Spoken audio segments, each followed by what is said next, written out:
Acompañados de Marcelo Arequipa, él es politólogo, y con él vamos a hacer un análisis sobre este fallecimiento del interventor del Banco Fácil y toda esta información que está girando en torno a este lamentable hecho. Marcelo, ¿cómo estás? Buenos días, gracias por atender esta entrevista del sistema RTP. Bueno, creo que tenemos algún problema con la conexión. Vamos a guardar de que Marcelo pueda estar ya en nuestra pantalla para poder hablar justamente de este tema tan delicado, todo lo que ha sucedido en torno a la muerte, el fallecimiento el sábado por la noche del interventor.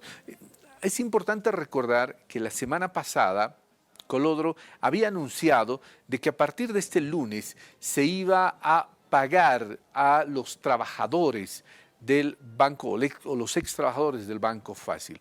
Vamos a estar tocando todos estos temas junto a Marcelo Arequipa. Marcelo, ¿cómo estás? Buenos días. Bueno, esperemos de que sea un buen lunes. Sin embargo, las noticias que hemos tenido durante el fin de semana no han sido nada bueno. ¿Qué opinas acerca de toda la información que se está manejando, de que Colodro va a un edificio donde ya no tenía documentación, ya no tenía papeles, se queda durante varias horas ahí y a partir de las 8:30, más o menos, a las 8:30 aproximadamente, se encuentra ya el cadáver de Colodro?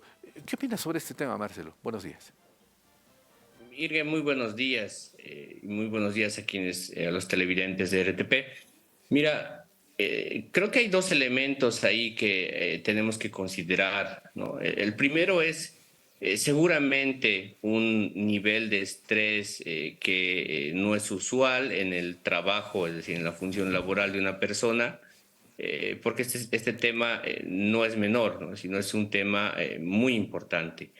Y segundo, a ese nivel de estrés seguramente eso se vio incrementado con una presión muy fuerte, porque esa presión devino directamente de grupos regionales, grupos de poder local económico en Santa Cruz, porque sabemos que pues en la última semana se filtró una lista de empresarios que habían sido beneficiados con movimientos extraños en el Banco Fácil en su favor. Es decir, unos empresarios, una élite económica regional, por eso, fuertemente beneficiada con este tema.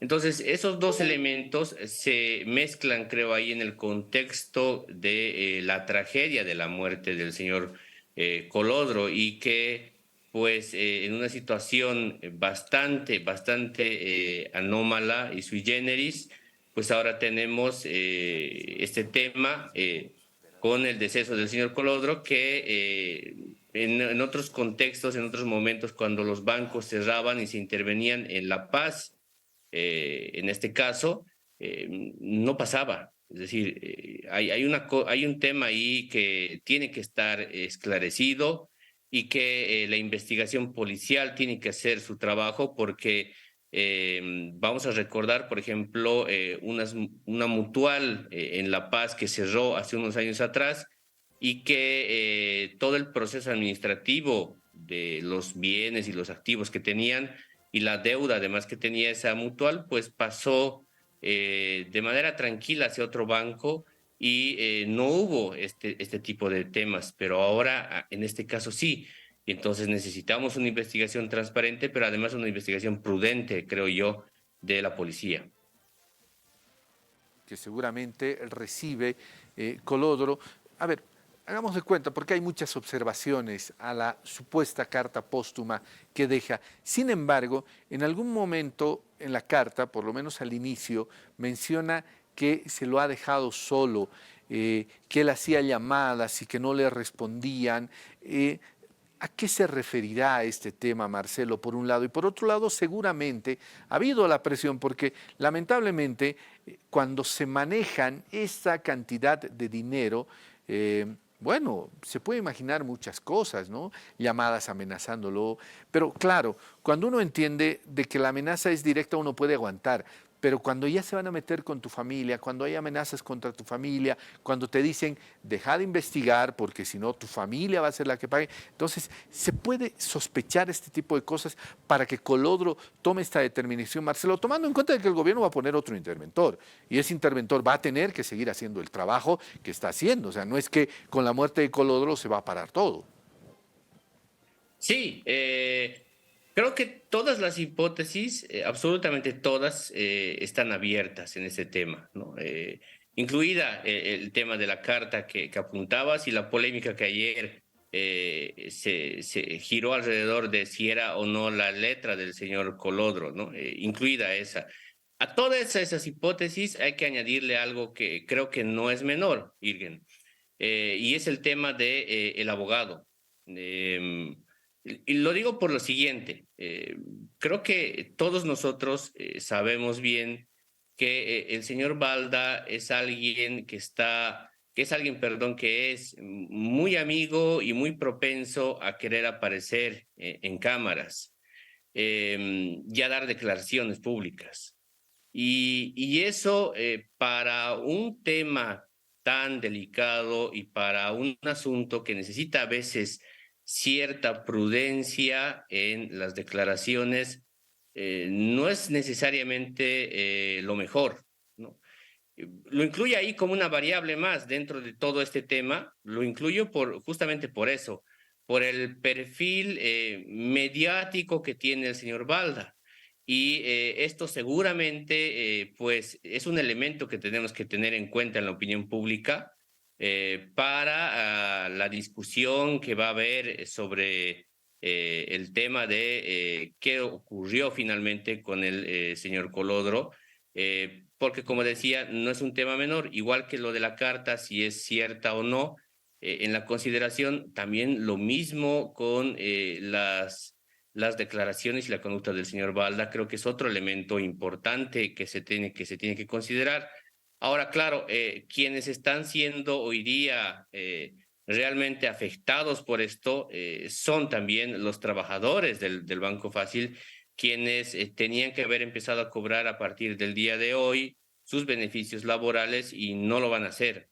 Y entonces ahí creo que es importante también pedir que se pueda nombrar un interventor lo más pronto posible, pero que también las acciones del nuevo interventor estén apegadas a la transparencia y a la legalidad, porque creo que lo que nadie quiere ver de aquí en adelante es que se abran, digamos, otros procesos investigativos, porque resulta que producto de la emergencia, quizá el nuevo interventor se saltó pasos administrativos y o se saltó, digamos, plazos legales. Entonces, creo que eso no es lo correcto. Tenemos que tener, creo, un poco más de paciencia para que el nuevo interventor haga su trabajo, pero lo haga en el marco de la legalidad y la transparencia.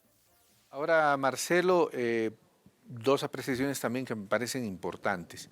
Por un lado, siento que a lo mejor Colodro ha sentido también de que estaba llevando adelante esta carga muy grande solo. ¿Será importante de que si además de nombrar un interventor o se pueda nombrar una comisión interventora donde la responsabilidad no solamente recaiga sobre una persona, sino sean dos o tres personas las que puedan continuar el trabajo de este lamentable hecho y por otro lado la investigación que tiene que realizar la policía, porque es sencillo saber cuáles son las últimas llamadas que ha recibido durante los últimos días Colodro para saber si en alguna de esas llamadas ha existido intimidación por parte de alguna persona que se sentía amenazada por esta investigación. Sí, mira, creo que la sugerencia, o es decir, el apunte de que exista más bien una comisión y que no se personalice en un solo ciudadano toda esta carga es muy importante, porque de esa forma creo que descentraliza la presión que pudiera existir alrededor de este tema. Si fuera ahora, digamos, una comisión a la cabeza de alguien, sí, pero con unas responsabilidades mediáticamente, digamos, bien distribuidas, ¿no? Creo que eso podría ayudar muchísimo de aquí en adelante como aprendizaje también para cuidar a la gente que está involucrada en estos temas tan delicados. Y luego lo segundo, que sin duda tiene que ver con los trabajadores, ¿no? Y cómo lograr que ellos pues tengan resuelta su necesidad de poder tener los recursos con los que tienen que contar. Es un derecho laboral y ellos necesitan tener los beneficios que les corresponden. Y entonces, claro, mientras más transparente otra vez y apegada a la norma sea lo que se vaya a aplicar de aquí en adelante, creo que no vamos a tener problemas. Y ahí estamos, creo, un poco revisando las acciones que se tienen que hacer de aquí en adelante, pero hay un hito que tiene que empezar a cumplirse y ese hito es, sin duda, la designación del nuevo interventor. Bien, Marcelo, quiero agradecerte mucho la gentileza de haber atendido esta entrevista de RTP. A ustedes, muy buena semana, un abrazo. Bueno, gracias a Marcelo Arequipa, politólogo que ha conversado con nosotros sobre este tema tan delicado. Vamos a seguir informando al país.